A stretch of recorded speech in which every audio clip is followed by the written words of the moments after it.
الحمد للہ رب العالمین۔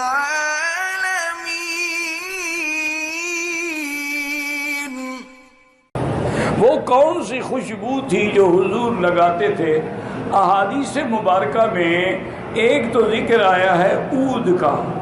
عود ایک عطر ہے اور زیادہ تر وہ انڈیا سے بھی آتا ہے، سلہٹ سے بھی آتا ہے، اور اب تو خیر اس کے لوگوں نے فیکٹریاں لگا لی ہیں، وہ بناتے ہیں۔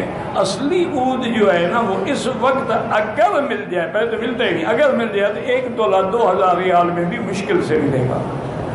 اور دوسرا حضور جو عطر پسند کرتے تھے وہ مشک تھا، اور تیسرا جو پسند فرماتے تھے وہ عنبر تھا، اور چوتھا جو پسند فرماتے تھے وہ ورد تھا۔ ورد کا معنی گلاب۔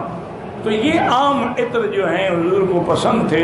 اس وقت بھی عود ہندی مشہور تھا، اسی لیے السیف الہندی والعود الہندی، انڈیا کی تلوار بھی اس زمانے میں مشہور تھی اور عود بھی مشہور تھا۔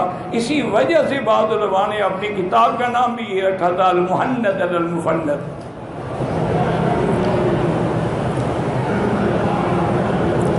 میں سورۃ الرحمن کا وظیفہ، بھائی سورۃ الرحمن کا وظیفہ کریں انشاءاللہ، یقین سے کرو، اول آخر درود شریف 3 دفعہ سورۃ الرحمن، جس لڑکی کا رشتہ نہ ہوتا ہو یا لڑکے وہ پڑھتا رہے، انشاءاللہ اللہ آسان کریں گے۔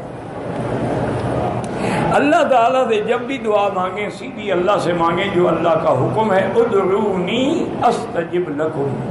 اسی طرح فرمایا ہے کہ اجیب دعوت الداعی اذا دعان، اور میرے مدنی پاک نے بھی اللہ کے کعبے میں یہی دعا سکھلائی، ربنا آتنا فی الدنیا حسنۃ وفی الآخرۃ، سیدھا اللہ سے ربنا ظلمنا انفسنا۔ باقی جو وسیلے کا مسئلہ ہے وہ بعض علماء اس وجہ سے قائل ہیں کہ وہ کہتے ہیں کہ زندہ کا وسیلہ تو جائز ہے نا، تو حضور پاک انبیاء حیات ہیں، لیکن بہرحال احتیاط اسی میں ہے کہ لوگ پھر نعوذ باللہ حد سے بڑھ جاتے ہیں، پھر اللہ کی توحید سے بھی نکل جاتے ہیں، پھر اللہ سے بھی نہیں مانگتے۔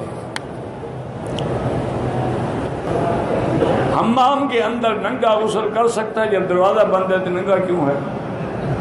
جب حمام کا مقصد تو پردہ ہے نا، وہ تو متقی لوگوں کا مقام ہے کہ وہ اس وقت بھی اللہ سے استحیاء حمام کے اندر بھی کپڑا پہن کے نہاتے ہیں، ورنہ تو کوئی بات نہیں۔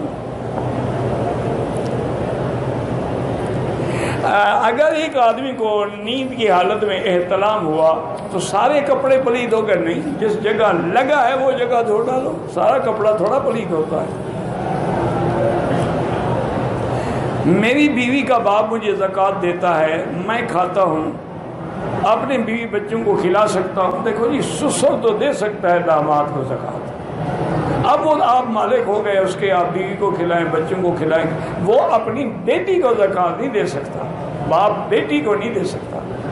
باپ اسی طرح ایک بات یاد رکھو، بیٹی بیٹی کی بیٹی نیچے کسی کو زکوٰۃ نہیں دے سکتے، اسی طرح باپ دادا دادا نانا نانی ان کو بھی نہیں دے سکتے۔ اگر کوئی سسر ہے وہ داماد تو اس کے لیے ایک اجنبی آدمی ہے، وہ تو رشتہ دار تب بنا جب اس کی بیٹی کا خامند بنا، ورنہ اس کا اس سے کیا تعلق ہے؟ وہ دے سکتا ہے، لیکن تم بھی اسی گزارے پہ نہ رہو کہ بطور بیوی اس کی لڑکی کو استعمال کرو اور بطور خرچے کے اس کی زکوٰۃ کو استعمال کرو۔ ماشاءاللہ 5 انگلیاں گھی میں ہیں اور سر کڑھائی میں ہے۔